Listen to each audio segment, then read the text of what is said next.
Haggai 1, 7 through 9 in the Christian Standard Bible say, "The Lord of armies says this, think carefully about your ways. Go up into the hills, bring down lumber, and build the house, and I will be pleased with it, and be glorified, says the Lord.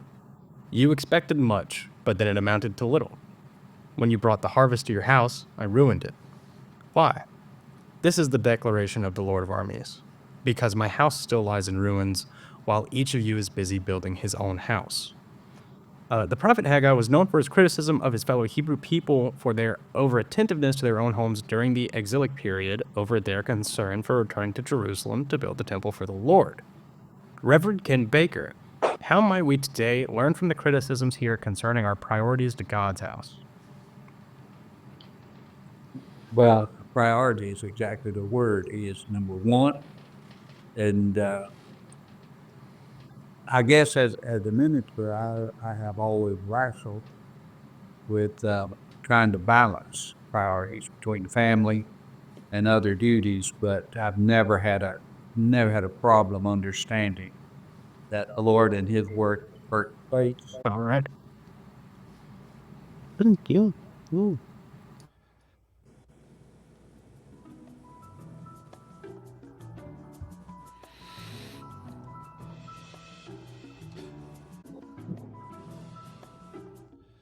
Welcome to the first recorded episode of the Church Behind the Scenes, Holy Logistics. We're looking at how the church gets made. You know, church buildings, pipe organs, church communities, sermons. My dad was on the first episode. We totally already did. We asked about building a sermon, what that was like. And today we're here with none other than my favorite Kens, brother Ken Baker. Love having him here. He's been on the show before. It's been a minute, but it's always good to hear from Brother Baker. We are also here with the one and only Pastor Kenny Hibbard. Great guy. I actually met him while he was teaching a guest class at Charleston Southern on church planting. So it makes him pretty perfect for this episode, actually. Yeah. Yeah, we like to get a little literal about things, but Kim Baker, if you don't know, he's pastor, former state bishop, and a teacher with the Church of God of Prophecy, the church that I'm still a part of, unlike some people. Kenny Hibbard is the pastor at Team Church in Matthews, North Carolina, and helped plant that church in the late 90s, which is when I was born. So, nice long career here. Nice long career. But if you want to know more about us, you can go to our website. You can also purchase one of our t-shirts there. It helps promote the show. It raises money for podcasting needs and lets others know about the importance of our mission to educate and unite the modern church. I always go with the TJ quote on the back shirt. It's a plain black shirt with our logo on the front. It doesn't say anything on the back, and I think that's great. It's a great bit, yeah. You should also check out the Amazon Podcast Network website. The link's below for other shows like ours, shows that aren't like ours, shows like Systematic Ecology, where we talk about whatever strikes our fancy, really. Us and 12 other people. Yeah. TJ and I just got off a 2-hour role-playing game we did over there, Geeks on the Roll series. So check that out. I love the Geeks on the Roll series, even when I'm not on it. It's fun to listen to, just see what people come up with. But today we are going to start, as always, with the holy sacrament of silliness that I like to do here, because you can't be divided when you're being as silly as I sometimes like to be. Depends on my mood. Today I've been pretty silly overall, I think. Ask you guys, we'll answer first, give you time to think about it. If Shrek, from Shrek, invited you to a small group Bible study in his swamp, who would you want to take with you? Could be a real person, fictional, biblical character, someone in your life. Doesn't really matter. You know, I'm going to sound so lame for this, but one of the things that me and my wife constantly quote Shrek all the time, we love these movies and Donkey. So I feel like if I didn't take Tiffany with me to go see Shrek for a Bible study, she might kill me. Then we'd have to have a whole other Bible study. It'd be a mess. So I got to take Tiffany with me to the swamp. Yeah. Even though she doesn't like swamps, I feel like she'd be pretty mad if I didn't take her for that. She wanted to meet Shrek. Yeah, absolutely. Yeah. So TJ, what about you, man? Who are you taking to the Bible study in the swamp, Shrek swamp? Honestly, probably you. I think that would be the most entertaining choice for me. Heck yeah. I mean, I'd have me and you would have a great time, I think. Yeah. All right, Brother Baker. I don't think you ever thought I would ask you this, but If you were invited to this Bible study, who would you take with you? I wasn't expecting a Saint Shrek question, but have a friend of mine, Dr. Phil Smith. Not only is he a tremendous Bible scholar, he's a good sized man, and if we ran into deep water, I'd just ride him. He'd float. So practical and spiritual application there. Yeah, he's a good guy too. We need to get him on the show sometime. You do need to get him. Yeah. All right, Pastor Kenny Hibbard, take us home. Who are you bringing with you to our Shrek Bible study? I think I'd go with Tim Tebow. I think, of course, I love football, love the Gators, and I think he's done a great job. And I think me and Tim would be great to go hang out with Shrek. And I think he would think it was actually just as fun as me. I believe that. And I forget about the Gators thing. Being a lifelong Florida State fan, we found a way to make a silly question challenging for unity. But I'm going to move past it. I'm going to forgive you because, I think Tebow is a good guy. He was almost a Seminole. Sure. Almost. Yep. We chose otherwise, and I don't know if we all are proud of that decision. Yeah, I'm a big fan of baseball personally. That's why I like Tim Tebow. There you go. Yeah, funny. Do it all. So before we get into the other fun stuff with this series, could someone help us lay out why this conversation is so important? Both of you have helped plant churches, physically built a church, building a church camp. What challenges, misconceptions, overlooked blessings come with projects like this that you think our listeners might be interested in? Kenny Hibbard, do you want to take the lead here? I mean, I think the Bible is pretty clear that we should be planting churches and starting new churches, and so that's always a mission-specific gospel thing. In talking about what you're talking about here is not only planting a church, but then if you're going to have the opportunity to the church makes it and survives and has a place to meet. I think it's very interesting that some people. They believe that the building is a waste of money. The building is a waste of resources. You don't really need it. And that is having planted this church. And I'm not sure if Joshua knows this at all, but out of Team Church, we have planted 7 other churches. All 7 churches are still doing very well. Our most recent church is our former youth pastor. We supported him, gave him resources and a calling, or he had the calling. We sent him to St. Petersburg, Florida. They'll be a year old in September, and they're doing incredible. And so from Teen Church, we have planted 7 other churches. And most church planters who, after a couple of years, they will say, listen, we can do more ministry and more focus on people if we are not always tearing down, setting up, and trying to get the logistics of where we are going to meet. And so planting a church can absolutely start without a building. As a church grows, you become a part of the community. In the community God's placed you, it is helpful to have a gathering place for people to go and gather. Mm-hmm. Yeah. Real quick, because you mentioned how some people think the building is a waste. I want to speak to that. We've had, I'll plug below. We've had a roundtable talking about some of this before. I do think it matters how you use the building. I think a lot of times people say that because some churches the church is just open 2 days a week. But, you see churches where they use it for other places. Our friend Will's church, what I'm a member of, has showers down below. People who can't get a shower everywhere else, we're able to use these buildings for more than just services twice a week. So I think rather than having that conversation of, why are we even having buildings? I think the more important question is, what are we doing with the buildings? So I like that you brought that up. Yeah. Well, and again, our name Team Church came from the idea of the biblical concept of people serving, working, living, doing things together. But also we team up with a community. And so our current facility is open every day of the week for Bible studies, for men's groups. We have homeschool co-ops that meet here. Of course, we have Sunday morning, Wednesday nights, hundreds of kids coming for Wednesday night services.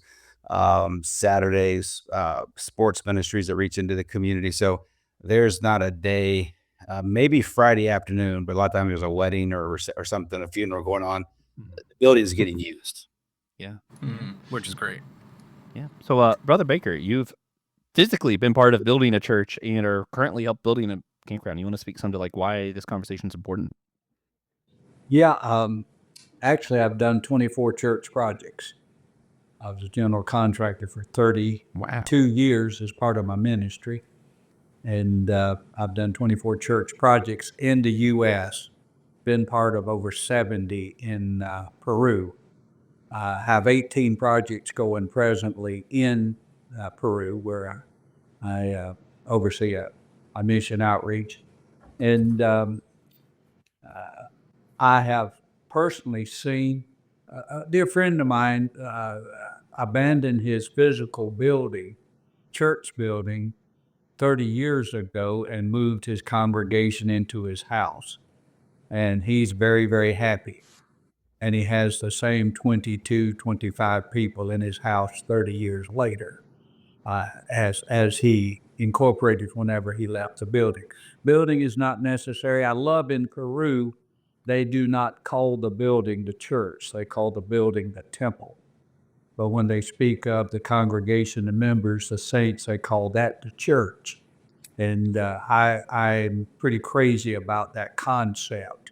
But at the building, you can have a wedding, you can have a funeral, you can set up all sorts of ministries, counselings, etc. It is true for most churches in America, it's the least used real estate anywhere in the U.S., but it doesn't have to be. I love the things that you guys have been saying. So yeah, I have spent my adult life, and this is part of my ministry. It never was my occupation, helping small churches and churches that just weren't financially prepared to build a building, but they had a heart for it, and come beside them and help them in the project. I did retire my contractor's license last year, but I continue to do a lot of consulting. And as you say, building a 170-acre camp for children up in the foothills of the mountains, just west of Greenville, west of Travelers Rest. And this is so far about a $12 million project. And we're getting ready to open up the next phase, which will be an additional 15 million. And so we're trusting the Lord to help us with that. One reason I love Christian camping is when I was state administrator for the Church of God of Prophecy in South Carolina, had 122 churches. And in 6 weeks or 5 weeks of summer camp, we had more spiritual experiences recorded than in all 122 churches for the entire year outside of Christian camping. Powerful ministry, and I am greatly committed to continuing developing this project. Yeah, that camping ministry, not the camp you're working on, but the same concept. So where TJ and I became friends, and we wouldn't be doing this podcast if it wasn't for camping ministries. So Yeah, that's and fun. I've been to that campground. And it's Yeah. been a few years at seen this it. point since then, and it's pretty nice already. Yeah. Just really ambitious. So it's going to be crazy. Really nice eventually Oh, when it's ready. But Ken, I'm gonna let you take the next question first. When it comes to all these things, like you mentioned, all those churches that you helped as consulting, contracting, all that stuff, getting it built. Pastor Hibbard also mentioned, the physical building of his church. How much do you think people over or under spiritualize this process? Like when people think about it, do you think they have a pretty good idea of what happens, or do you think mostly people think that Brother Baker sat in the closet, prayed, and the Lord fell down? The whole site, or do you think they think you did it all yourself and you're just saying God did it? Or like, where do you think people lay on this? I don't know. I don't know. I always try to impress upon them that, we focus on building buildings, ministries, programs. God focuses on building a people who learn to trust Him. And if He can do that quickly, that's fine. If it takes Him 40 years in the wilderness to do it, that's fine also. His ultimate goal is to build a people who learn to trust Him ultimately. And just about everything I've ever been involved building has called for a tremendous amount of faith. and also patience and obedience. And you just keep walking. You just keep listening. Yeah, I've had some tremendous spiritual revelations in many of these church projects. When you are underfunded and you don't have enough help, and all you have is a dream and a calling and a vision, it really becomes a spiritual journey more so than if you were totally funded. Yeah. And I don't know how people perceive this. I guess everybody perceives it through their own lens, but that's the way I perceive it. It's God's building a people, and He can do it quickly, do it, if He wanted to, but He usually doesn't. Usually does. I'm still working on you, Moses. I'm still working on you, Israel. I'm still working on you, Ken Bakers, and been active in ministry, I guess, 55 plus years. And I have to confess, He's still working on me. Yeah, me too. Pastor Kenny Hibbard, do you Yeah, have I would anything agree you with would? that. Yeah, I would agree with that. I think I think we're too fast. Many times people are too fast to give their opinion on what is spiritual, what's not spiritual. And I think if we just all focus on ourselves, so like for our church and our churches we have planted, it's a very spiritual thing because it's the body of Christ in that location, and they begin to sense, hey, our ministries are expanding. We need a place to gather. We've outgrown a house. We've outgrown this rented facility, and so ministries can expand. So now we're going to pray, and so they begin to pray, Lord, what do you want us to do? Not what did the church down the street do? Not what did my famous podcast pastor I listened to and the book I read, but what do you want us to do? And then in doing that, then God inspires those individual local church people to say, hey, you're going to have to sacrificially give, so that this construction, or maybe they first got to buy the land. So we were here, we started in a school, we had to buy the land first, paid off the land, and then we built the first phase building, then expanded, all those kind of things. So it is a spiritual thing because the people who are part of that local church, it's the ministries they feel called to have. So not every church has a school. Some churches do have a school. Not every church, like we right now host a local homeschooling co-op. They use our facility for that. Not every church has a sports ministry. Some churches do. So I think we get into problems when we start pointing fingers and saying, well, that's not a spiritual aspect. That's not a spiritual aspect. But it's like, it's that body. And there are, as Brother Baker was saying, there are people who feel very led to stay in a home. And so it's 25 or 30 people, and that's incredible. And that's what they feel led to do. There's other people like ourselves that pretty quick we got to 100 people, then 200 people, and it was tear down, set up, and all these kind of things. Like, hey, what could we do if we had our own place? So each church is the body of Christ, and each church through their leadership is going to have to then pray. In doing that, that makes it a spiritual experience to be able to say, this is if it's a campground, whatever it may be. This is what we believe the Lord is asking us to do as we do the commissioning of the gospel, which is to reach people for Christ and lead them into full devotion into disciples. And disciples reach people, disciples make more disciples. And if disciples are making more disciples and disciples are reaching people, then you're going to have ministries that can be fueled by the Holy Spirit. So I think it's a very spiritual thing. Now, what I love, we're finishing up a giving campaign for our next phase. Would it be awesome if somebody came in and said, man, the Lord told me to give you $2 million. Boom, here you go. We've yet to have a cash cow walk in and do that.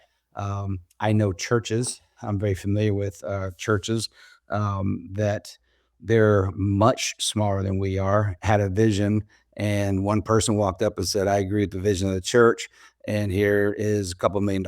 And they had a couple $1 million, went and bought a shopping center, and that church is just as spiritual because one person came in and did that as our church is. And we've never had anybody stroke any big checks. It's all been, just everybody sacrificing and giving and counting our dollars up and making it happen. So I think either way can be spiritual. It's each, you look through the book of Acts. I'm preaching through the book of Acts now. You look through the book of Acts, as Paul bounces around these missionary journeys, the churches in Philippi, the churches in Galatia, the churches in Ephesus, the churches that Timothy's running, the churches that James running, they're all different. They're all absolutely different in the city makeup, who they're reaching, how they're doing it. So I think that's the key. Is each church has to be led by spirit-led leaders, and then for that community. Yeah, All praise right. God, good stuff. Yeah.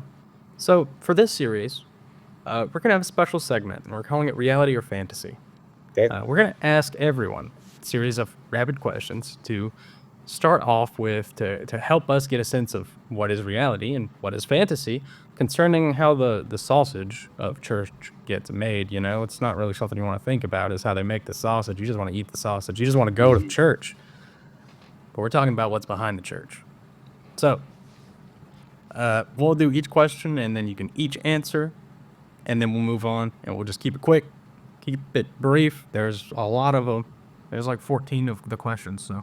So you don't want us to you don't want to define our answer. We're just saying reality, or what's it, reality or what? Fantasy? So it'll depend. They're pretty much all like, what does this have to do with it? And you give a real answer, but we're not going to go super deep into the answer. Gotcha. Like All right. one or two sentences. Yeah. Yeah, just something brief. So Right. we're going to go ahead and with what monthly expenses does a church have that many people may not think of? Kenny. Medical insurance Tim. for staff. Yeah. Continuous maintenance. All right. What is a struggle that church leadership faces regularly that may shock some people to think about? Kenny? Church leadership struggles with, I think, continued passion for the calling. Tim. Like managing volunteers.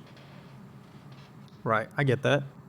What's the most interesting room in your church, and how does the layout of the room serve the functionality of the room? Kenny? The room I'm sitting in right now. This is functions as my office during the week. It also functions as kids ministry room on Sundays and Wednesdays. It also functions as places on Sunday mornings for baptism class and new members class.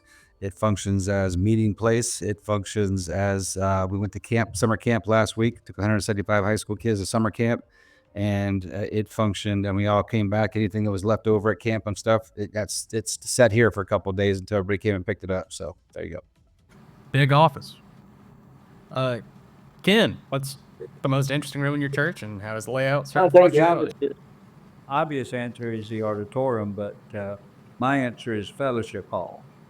We have so many events there. Plus, on Wednesday night, that's where my young adults, my college and career age group meets. And since I'm the leader and facilitator of that group, it's a highlight of my week. But we host as a community service. We are a polling station. People come in to vote. It seemed like something, very, very few days go by that we'd have some events going on in our little fellowship hall. All right. So, how important is the layout of the worship area in a church building? Kenny. Talking about the main auditorium worship area, I think it's pretty important, and probably depending on also the style of your worship and the style of your service. So are you having people come forward? Are they not coming forward? Do you have a live band? Do you have a choir? Are you going to use it as multi-purpose? So our auditorium, the whole downstairs is movable chairs, and so it gets changed around all over the place. Yep. My auditorium is also a basketball gym. Yep. The lines are permanent. We just worship on them. Ken, how important is the layout of the worship area? I agree. It needs to be comfortable. It needs to be accessible. I mean, everyone needs to be able to see and hear. And then, as Kenny said, it needs to facilitate your particular worship and ministry needs. All right. So for the next 10, one or two words Explain who is responsible for each of the following areas at your local church, and we'll just keep going. Kenny, Ken, Hibbard, Baker. Are you asking our specific church or just in general? Your specific church, and then if, there's no one, whoever. Landscaping. Volunteers for the specifics, the everyday mowing, that kind of stuff, we hire that out. All right. Ken. Yeah, we hire it out and then do touch up as needed. All right. Budgeting. Executive pastor. Administrative committee and mission board, depending on which budget we're talking about. Right. Hospital visits. At our church, we are in home team. We have a home team, so people meet in homes for their individual home team Bible studies. People call them cell groups, whatever you want to call them. We call them home teams. So if you are in a home team and you are in some kind of issue with hospital visit, your home team leader is responsible for that. If it's catastrophic, then a staff pastor will come and see it. I always tell people, if you're in the hospital and you wake up and you see me there, it's probably not good for you. Yeah, bad time. Bad time. I love to see the pastor in the hospital, but man, that's nerve-wracking. Ken, hospital visits. Well, we have a 7-person staff, and so we handle most of it in staff. Brother Baker has visited me in the hospital, just for the record. Yeah, and Josh died. Yeah. So that's fine. That's what it's like. Weddings, funeral arrangements. If they're different, you can say that. Funeral, if it's going to be held at the church, they go through executive pastor and the people who are going to being held at the church. Then administrative pastor, executive pastor does all the details. And then whatever staff member they have asked to do the wedding then does the actual, could be the funeral or wedding, the actual pastoral part of it. Right. And we start with our executive pastor, our lead pastor, and also our administrative pastor. Both of those are almost interchangeable as far as scheduling in the beginning of the process. All right. Theological corrections. Theological corrections. If it's a preaching that I did that needs to be corrected, we have our lead team, oversight team that oversees and is on the lead team. If it's the youth pastor or any other pastors or whatever, then that'll be probably me. Yeah, same answer. Right. Building maintenance. So one of the things we do here that we are very proud of is that all of our cleaning, all of our maintenance, unless it's like, the roof is leaking, the air conditioner is not working, but just overall cleaning and maintenance, we have built volunteer teams, and we have a large facility that is never, we pay for no custodial or any janitorial services at all. It's all done by volunteers. We do pay for custodial, and as far as building maintenance, since I built the building back in the 90s, usually I'm the first source to at least see which way we're going to go. Whether we're going to call on some of our faithful professionals or have to bring in outsiders. But,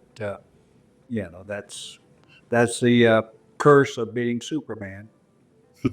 Right. Worship set lists. Are you talking music? Yeah. Yeah. So for our worship set, we have our worship pastor. He gets my sermon titles, sermon directions a couple weeks in advance, and then he prays through and comes up with the songs we're going to sing. Yeah, we have our administrative pastor also is our worship leader, and Pastor Mike does a marvelous job coordinating music and praise teams. Teaching. Sunday morning, the majority of teaching is myself. We also have our student pastor will speak. He speaks every Wednesday. We have a very large student ministry, so he speaks every Wednesday night to the students. Kids pastor speaks to the kids. But as far as the Sunday morning teaching, it's usually me, and then we're very blessed with a couple staff members who can speak, and then also the local Christian school here. Some of the teachers and stuff come to our church, so we get some great teaching. So I don't speak the month of July on Sunday mornings. Interesting. Our pastor is an outstanding teacher, and he not only teaches when he preaches, he also does a Wednesday night Bible study. I do a Wednesday night Bible study. Our youth pastor and our children's ministries pastor, they handle teaching assignments on Sunday morning and Wednesday night. Plus, they do this in-school project where they meet during the school year. They meet like at 7:30 a.m. and they're able to do a Bible study in some of the middle schools and the high schools, which has led to something called Project 2-4, where on the second and the fourth Sunday night, they bring all the kids in that want to come from these various schools, and the kids said, we enjoy the Bible study. We would like to have a worship environment that we can't have at school. So that event has led to a worship event every second and fourth Sunday night. All right. Parking lot traffic. Sunday morning, we have a volunteer parking team. And that comes under our usher leaders department. All right. Yeah, my church has never needed that. So just, don't get an accent. Greeting and welcoming people. We have a volunteer greeting, ushering, welcoming team. The staff person, we have a staff person who oversees that, but then it's all carried out and run by volunteers. Yeah, I oversee the ushers, and I'm also the unofficial greeter, almost like the Walmart greeting guy. Been around so long, I know everybody, but then we have a greeting team that rotates on assignment every Sunday. Right, of course. All right, so yeah, churches, there's a lot. It's complex, and that's why we're doing this series. Yeah. Some of it's pretty interesting. Some of it's not interesting, but that's also interesting to me. The parts that just aren't interesting, I'm like, man. Because a lot of church, especially growing up, I'm like, man, everything's super spiritual. Like, God just does it. And then you're like, oh, wait a minute. Some of the stuff just, happens like normal, guys. Like, it's fine. So Sometimes, Joshua, the critique of people who really don't know what they're talking about, they'll say something to the effect of, "Man, the church, they're too much. It's run like a business, or it's run like something like that." And the reality is that because you have what your whole podcast is, because you have a facility, you have to, somebody's got to clean the toilets. Somebody has to make sure the toilet has water going into it. Somebody has to make sure the parking lot is empty and open if the roof is leaking and you have air conditioning. I mean, there's an aspect that the functionality of the church is not just people rolling in on Sunday morning and listening to great music and good teaching and having kids ministry. Like you do have to have an organization to it, because you have to pay insurance. There's sometimes a mortgage, there's electric bill and heating bill and water bill, and there's leaks. And as Brother Baker was saying, things break, you got to fix them.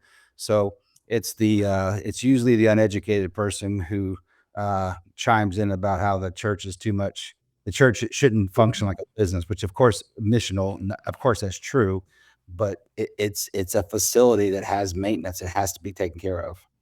yeah. And I will just add to that briefly.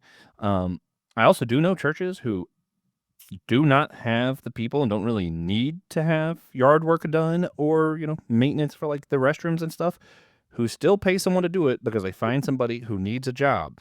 Yep. And that is still a ministry, even though it might not always sound like one. So just throwing that out. But I do want to ask you guys if you could kind of unpack for us, like, what first motivated you guys to take on like building a church or planting projects, this kind of stuff. I know Brother Baker contracted a lot, but you built the church that I largely grew up in. My parents still go to.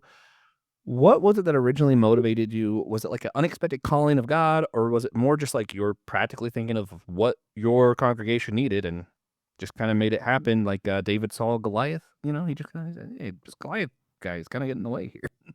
So Joshua, just to understand, you're talking about there's a calling to plant the church. So I moved here. Yeah, just saying, like whenever you Moved first here in got called to 1999 to plant church the planting, church. if it was Yeah. like a So there's a practical calling to thing plant or the church, and then if it actually works, like, oh, it actually worked. People are coming, and people are being discipled, and they're bringing their friends who are coming to Christ, and they're being discipled. They're bringing their kids who need to be okay.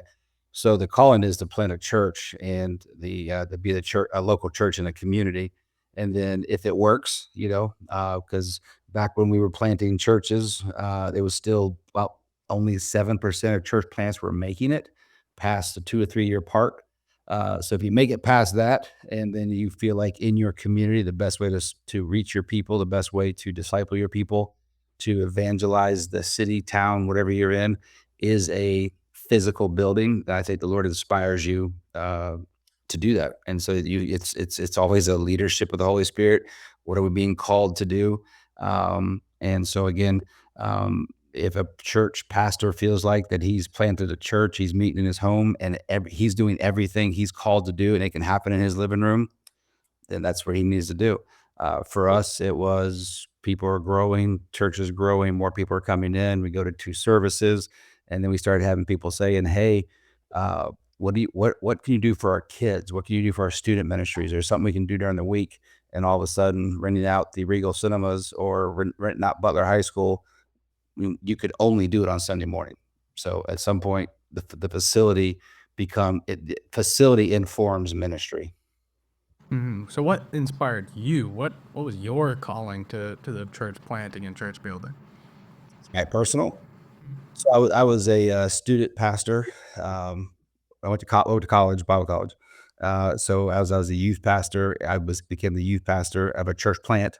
And in doing that, I just kind of felt the whisper of the Lord, "Hey, one day you've got you've got a calling to plant a church." So went to seminary, was a youth pastor, went to California, which I was the youth pastor at a church that was only 3 years old.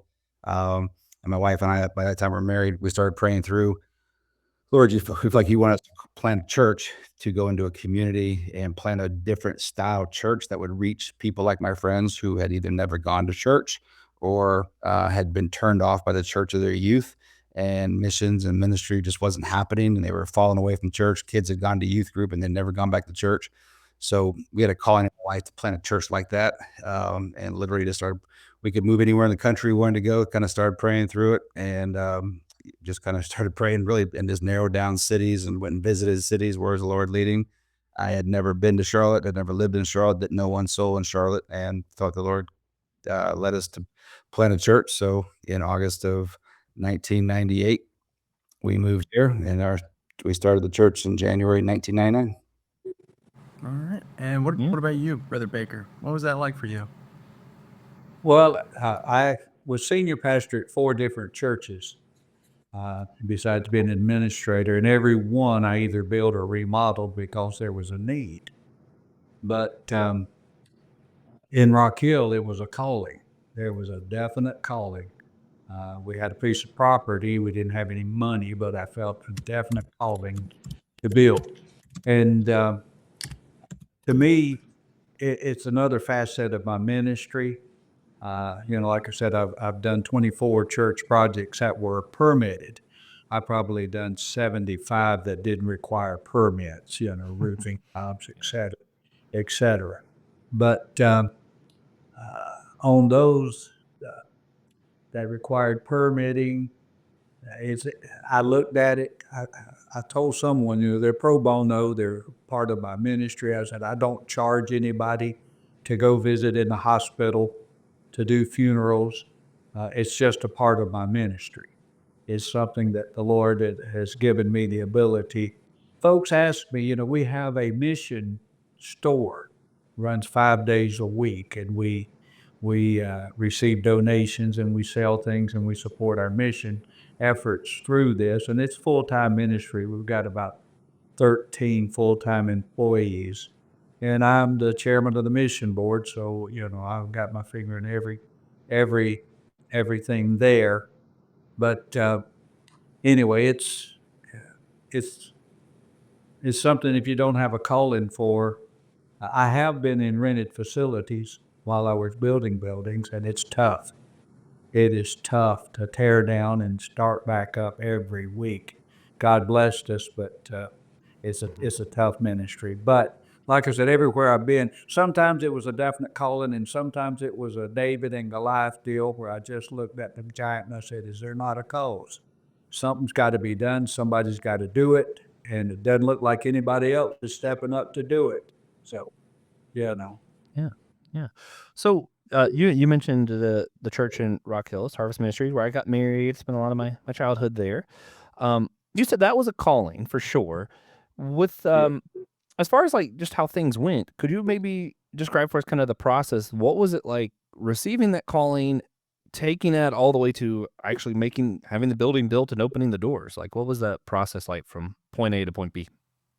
That's a tough question in a little bit of time, but no, obviously we were in the old mill village. We were on a dead end street, and it wasn't dead end just on one side. It was dead end on both sides.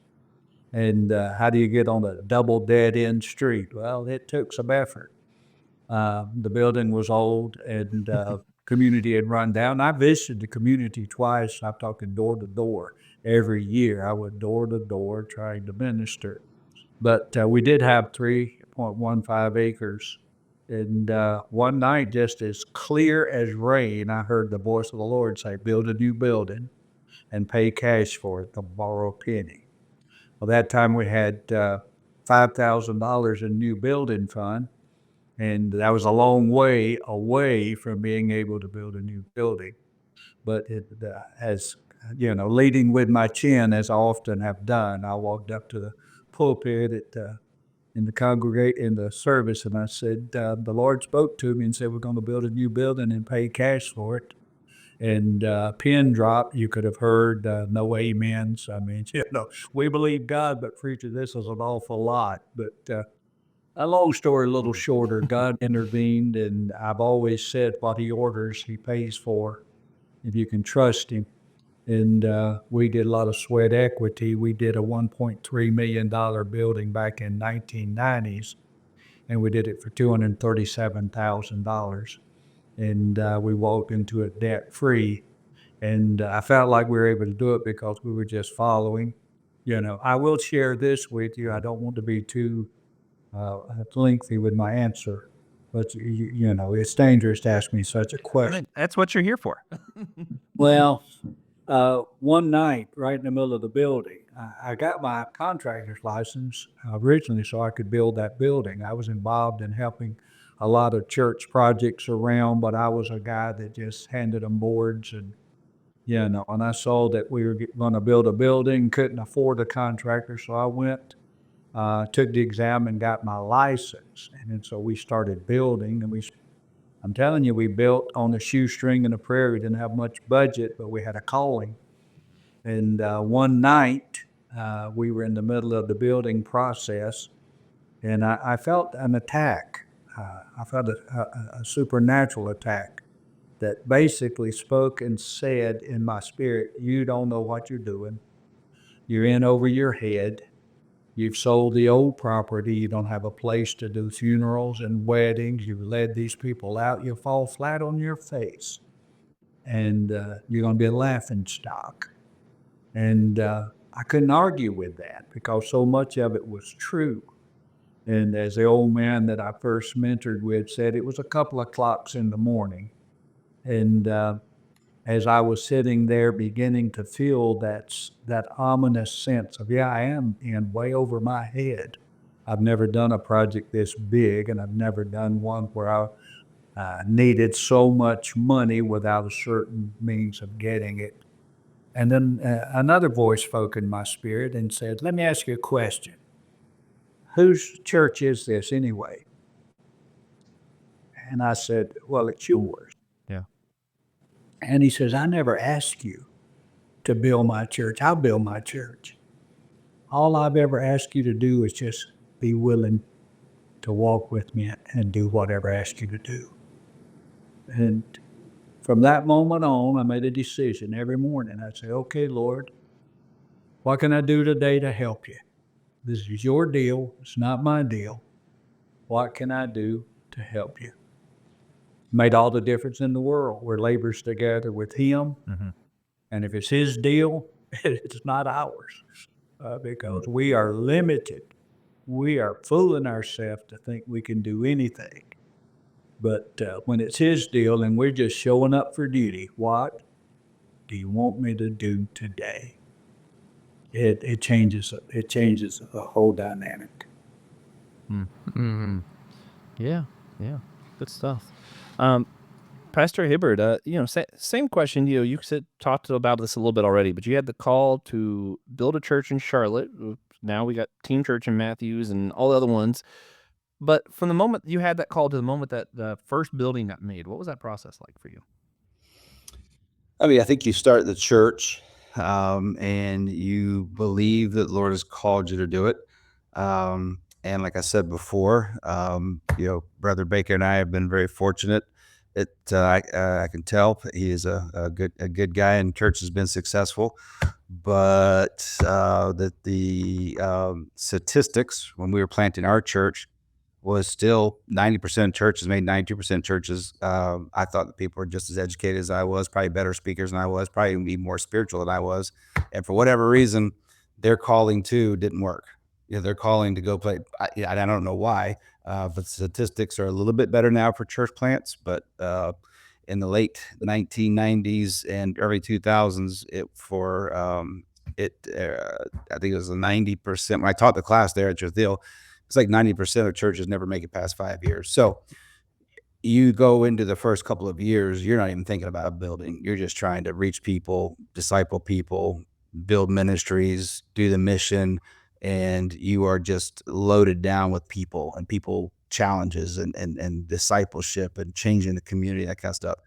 So I think that's your first calling. I think if somebody goes into a church plant and they feel like the most important thing is get a building, they're probably going to struggle because people are way more important than the building.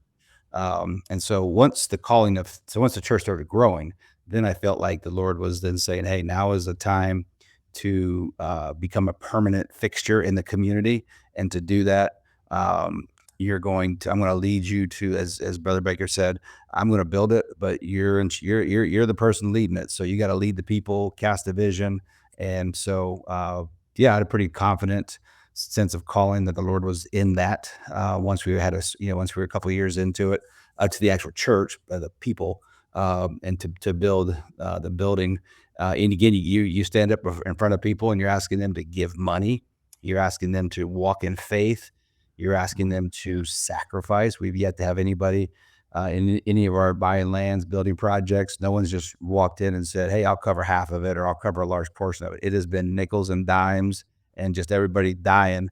And so we had, over the years, we've had people not put additions on their house. We've had people not buy new cars. We've had people not buy coffee 3 days a week so they could put the money. I mean, there's all kinds of ways you can divert your funds. And so when you're asking people to do that, you're asking them to do something biblical, but you're still asking them. And so you better be really confident that the Lord is in it. And the last thing, I didn't coin this phrase, but I don't know who did, so I always just take credit for it. But Of course. a church planter, a person who is vision led, you have to feel comfortable, especially going to a building campaign. You have to feel comfortable building the plane while you're flying it. The people who have to have the plane designed and already completely done, all the seats, before they'll get it and start flying it. A church planter, a person who's moving in vision, you literally are building the plane while you're flying it. Yeah. I mean, I like that analogy. It works. Because, if you just fret over every little thing, by the time you're done with that building, I was just saying what your church looks like. Yeah. So, what fruit do you think came out of doing things the way that you did with these buildings? And is there anything you would have done differently? I'll go for you first, really. Yeah. I think I would think that one of the big fruit we always called ours. We never called our stuff building campaigns. We called them stewardship campaigns. And so one of the fruit is people learn to sacrifice. They learn to give sacrificially over and above what they would normally give to the budgeting of the ministry because they're not going to give it to a building. So there's an idea of stewardship that it comes from that, where people begin to see themselves. They're not owners; they're stewards, and the Lord has given you that skill set. He's given you that passion. He allowed you to have that education to get that job, and so everything we have in our life, our gifts, our homes, our cars, our money, our resources, our time, we are stewards, not owners, and that's a huge aspect of discipleship when people begin to see what they have as they're a steward of it. They're not an owner. Right. And what about you, Brother Baker? Oh, I agree with you 100%. What I think that to the ones I've been most intimately involved with, as far as in building, actually building, is that, as I said earlier, God's trying to build a people. And the way that we followed him in obedience, our folks learned to trust him. Josh knows that the heartbeat of Harvest is missions. We are a mission-minded church. One reason is we didn't have to spend a whole lot of money. We didn't spend any money on mortgages. We put it all in missions. And the Lord, I think, realized our heart and just blessed and blessed and blessed to where, we are able to do more for missions than we had ever dreamed would be possible. But it is because the folks just developed a tremendous sense of ministry and trust process that we went through. Yeah. And we're not owners. We are stewards. I agree with you 1,000%. People ask me when I left Harvest in '98 and went to Greenville, folks said, when you ride by the church, do you think that's your legacy? I said, oh no. My legacy is those children that grew up in my home. My son that carries my name, my daughter, that's my legacy. Uh, that that church is the Lord's. It never belonged to me. It has very little to do with me. He could raise up a rock to praise him, and he could raise up some other old stubborn preacher to come in and do his work. And we just trust him and love him, and try to help other people do the same. Yeah. Yeah. This is going to be a little bit of a side tangent, I guess, sidebar, something. But you mentioned just driving by the church. And I think about, we had Sister Sylvia Staten on the podcast like years ago. And like at the end, we always ask for practical action. And, great way for church unity. Anytime you drive by a church, Methodist, Episcopal, whatever, just pray for them. I've done that like every single time since. And it does make such a huge difference. It's crazy. So anytime someone talks about driving by a church, it just, I don't know, stirs up in me. It was just some random thing that Sister Sylvia probably doesn't even remember saying, but it got me. She's great. She got me with that one. Yeah, I love her. Yeah. But yeah. But is there anything you guys, and I'll start with Brother Baker then, that you think our listeners might want to know more about you or the churches you helped build or anything before we start getting near wrapping this up? Oh, I can't think of anything they'd want to know about me. As always, M.S. Curry was one of my first mentors. He was an old-time preacher. And he used to have this saying, if I don't do anything but drive one nail in the wall whenever I'm pastoring, he said, I hope it's a nail the next pastor can hang his hat on. In other words, I want my work to last, but not with my name on it.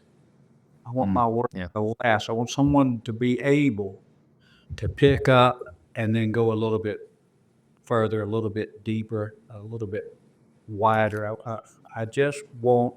I told someone I refuse to live. Yeah, I'm 73. I know I don't look it, but I refuse to leave this planet not having done something that'll matter during eternity. I'm just not going to breathe God's good air and drink his good water and not give everything I've got. It's been my goal to wear out. About, I want to work until my last breath, and I'm getting closer. But I'm going to be spend and be spent. And it's an honor, Brother Kenny. I'd love to meet with you and have a cup of coffee someday. It's Let's an honor. It certainly is. In Kissimmee, Florida, back in the late 70s, and yes, there was a late 70s for you children here. I began laying foundations for planting a church in Kissimmee. Kissimmee was not the city that it is now. It was more of a cowboy town, and I went through all the way up to getting a building ready to rent. But the Lord called me to an inner city church in Columbia, South Carolina, and I never had that privilege. I have helped plant 6 Hispanic churches in South Carolina, and I told you about the churches in Peru that I've been involved with personally. Feeding centers, schools. We built several schools. We built feeding centers. We built churches. We take care of medical needs, physical needs. It's just amazing. God is so good that He would take a Mill Village boy like me and let me be just a little part of what He's doing on this planet. I am blown away by the goodness of the Lord. And we're here on this podcast. It's all about Him. It's every bit about Him. Thank you for the opportunity. Yeah. Yeah, good stuff. Good stuff. Amen. Whew. Pastor Kenny, hate to ask you follow up, but Yeah. anything else you think that maybe our listeners would like to know about you or any of the churches you helped build? I think, again, for me personally, I don't think that they need to know anything. But I think one of the things, if people are listening to this, maybe they feel called in the ministry, maybe they're a part of a church that is trying to grow and reach their community and impact their community. So as Brother Baker was just saying, I think what I would want people to know is that I felt the call into ministry when I was a senior in high school. I was 17 years old. And my prayer was always that I wanted to use my one and only life to make an impact and to do what God's told me to do. And we have raised up. So we're in our 28th year here at the church, one church, 28 years. And we have raised up a bunch of people that have also caught that vision and been discipled, and they want to use their one life. And so I would encourage people, 2 things.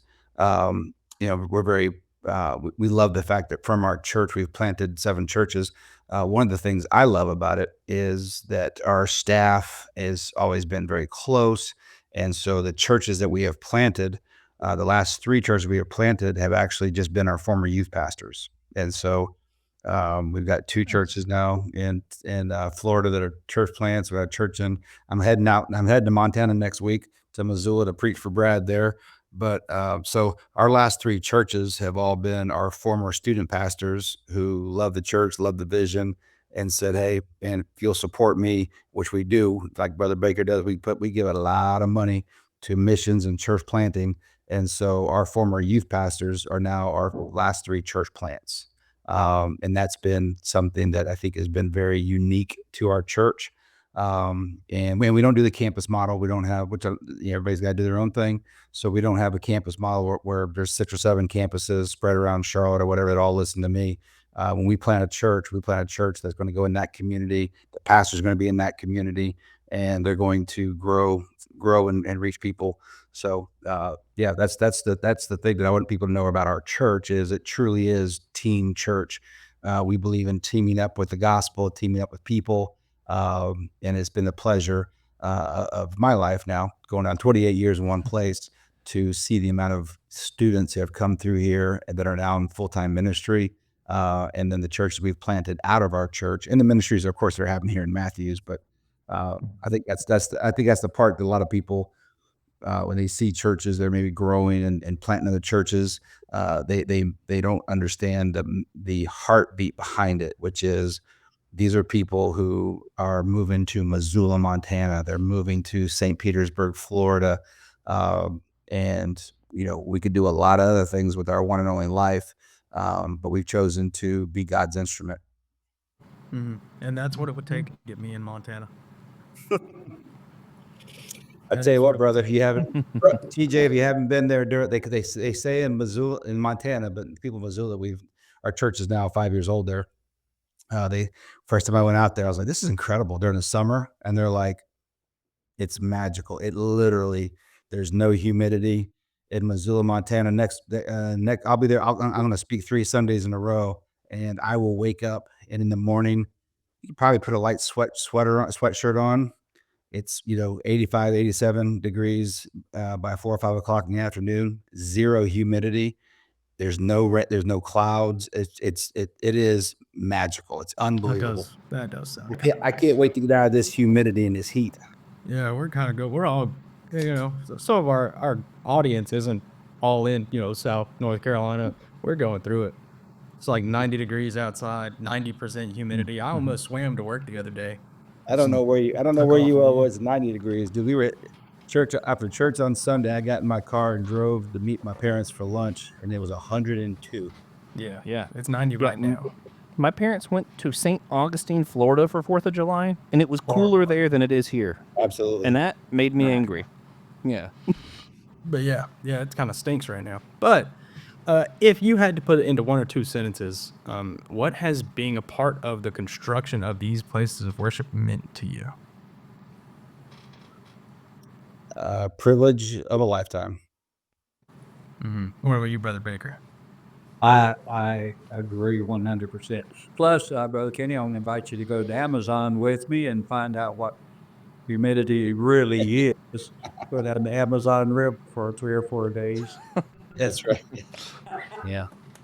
No, it has that great privilege. And again, I was raised in Lancaster, a little mill village town. My parents were sharecroppers, and I never dreamed that the Lord would let me be in a heartbeat of so many things that He's doing. It blows my mind. Yeah.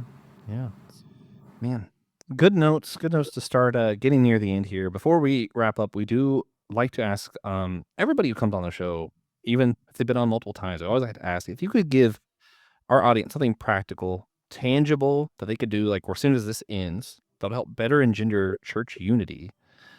Pastor Kenny Hibbard, what's something practical you think our listeners could stop and do when this show's over that's going to help with the greater church unity? Well, you're not going to like my answer. Just kidding. I like podcasts. I like social media. I like all the videos and all that kind of stuff. So that's good. We can learn from it, which hopefully people are learning. But I think the average person, having grown up in a church, Brother Baker, I'm 55 years old, so I'm not as old, ancient as you are, of course. But I've lived a life, and my little Baptist church in Floral City, Florida, which is not too far from Kissimmee, near Inverness and Ocala. My little Baptist church, those people there didn't compare themselves to anybody because there was no social media to compare them to. So I think unity begins, his little phrase, it's unfair to compare.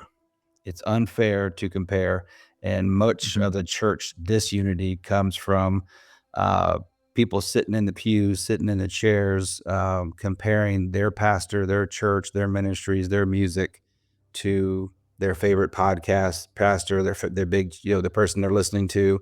And I think that drives disunity because their individual church is not unified in their individual church, because it doesn't matter what the size is. You've got multiple people comparing their pastor, comparing their church, comparing their ministries to something they see online or some podcast or some TikTok. Yeah. And that's, what Teddy Roosevelt, comparison is the thief of joy. Yep. Yeah. That's why TJ won't let me have a church unity competition with the other podcast. He tells me it doesn't make sense to have unity competitions or something. I don't know. It doesn't. Closest you can get is tug of war. So we can set up tug of war with the Unity podcast guys. Well, I'll do that. Perfect. Yeah. But Brother Baker, same question. What's something practical people could do right now when the show ends that would help them better engender larger And I Christian love, unity. I love what you said, Sylvia said about you ride by a church, you pray for it. I think personally, I always try to find out how I can support and help. They're doing the work of the gospel, and they need some help. I like to go along beside them and help them. Now through our mission store, we get tremendous opportunities to meet pastors and leaders, and it's just a tremendous blessing to be able to come along beside them and say, "What can I do? How can I help you?" When we went into harvest, we weren't a large congregation, but we had we had this philosophy of ministry. If somebody is doing it and they're doing it well, we won't compete, we'll help them. If there is a need that no one is doing, then we will begin to pray actively, Lord, do you want us to do this? So we have partnered all over our community with some tremendous ministries. Doesn't have to have our name on it, doesn't have to have a plaque, doesn't have to even mention our name. If they're doing work of the Lord, if they're reaching, ministering, loving, and we can help them, we want to help them and be a part of what they're doing. And if they're not doing it, then we pray about should we be doing it. Yeah. So if everyone listened to you, Brother Baker, like they should, what would change in the world? What do we see change in real life? Well, man, they would be. I think it'd be a lot sweeter. I think it'd be a lot more love. I think it'd be a greater witness to the overall non-believing world. You know, the non-believing world looks at us and they say, "Hey, if this is true, why there's so much competition? Why so many different churches?" And you know, we all have our our particular belief system, but man, if we work together, love together, what a tremendous witness to a world that doesn't know Christ. Amen. And for you, Pastor Hibbard, what changes if we stop the comparison? To stop the comparison, I think we all of a sudden you find the joy. Then also, if there's a lot of things I would want people to fail to listen to, but on that specific thing, what I always tell people is, you be all God's created you to be, and you be the best God's created you to be. If you do that, then not only are you completing the mission He has for you, you're doing it in a passionate, compassionate, and joyful way. And then you could stop kind of with the comparisons and have unity, because I'm quite certain that all three of you have a lot of differences from me. But you're not called to be me. I'm not called to be you, but I'm called to be the best I can be. I'm called to be all that God's created me to be. He hasn't created me to be the best speaker. He hasn't created me to be the best church planter. He hasn't created me to be what He's created me to be is the best I can be. Because when I'm working with my own kids who are athletes, I'm working with other athletes through Fellowship of Christian Athletes. I tell them all the time, most likely there's always going to be somebody a little faster than you, there's going to be somebody a little bigger than you. And if you are always, your joy is always based on, are you the fastest, the strongest, or whatever, you're going to always be disappointed. But if you're doing the best that you can be, if you're being all God's created you to be, then you're going to be able to enjoy the life that He's has positioned for you. Which is extremely important. So, before we really start to wrap it up here, we do like to ask everyone one more thing. And some people think it's the most important question that we do ask. But we ask everyone to share a moment where they saw God recently in their lives, whether it be a blessing or a challenge or a moment of worship or whatever that case may be. I always ask Josh to go first, and it's not really a request. But it gives the rest of us enough time to think. So, Josh, do you have a God moment for us this week? Yeah, absolutely. I had to close my store, which is great. I get to say that too. That's kind of fun. But had to close my store the other day, and I'm new to this particular store in the franchise that I'm at. And so not everybody knows each other super well yet, but we know each other ish. And the store's closing out. Chuck comes in a little early to start unpacking stuff, so we all are just kind of like having to wait. And I don't know how the conversation started, but one of the girls were like, "Hey, why do all the churches hate us Catholics? What is it about us Catholics that they just hate?" And I was like, "Hey, I actually do a whole church unity podcast, and we've had Catholics on before. We've talked about this. If you want to check it out, I can't get too into spiritual stuff at work, but if you want to check that, whatever." And it was so funny. I found out some of my other workers went to Lutheran churches like mine. One of the others were like, "Oh, hey, my husband grew up Pentecostal, so we believe this." And like, they didn't get into beliefs or stuff, but it was just like, "Hey, yeah, we don't hate you." And it was just kind of a cool moment of like, hey, here was a little bit of church unity. We didn't get into theology. It was just people going, "Hey, wait a minute. We don't actually hate you, So that was a pretty good moment. So what's your God moment, DJ? My grandma had surgery for her cancer, and it is now in remission. Take that. Oh, praise God. So, yeah, it was actually kind of experimental proton therapy thing that they got going on. It's the same way they treated my grandpa. Interesting. So, super cool, super effective, minimally invasive, and really cool. Modern medicine is just so crazy. Yes. So, thank God that we're able to be in a position where that kind of thing is possible. But that's mine. So, who wants to go first? I'll go first. All right. Yeah, my God moment. So we just got back last week from summer camp. We go to the summer camp now for the last 14 years. Same summer camp up in Flat Rock, North Carolina. We rent the place out, do our own camp. And my older son, he went to that same camp. And so he graduated in 2016 from high school. So his last camp he went to was the summer of 2016.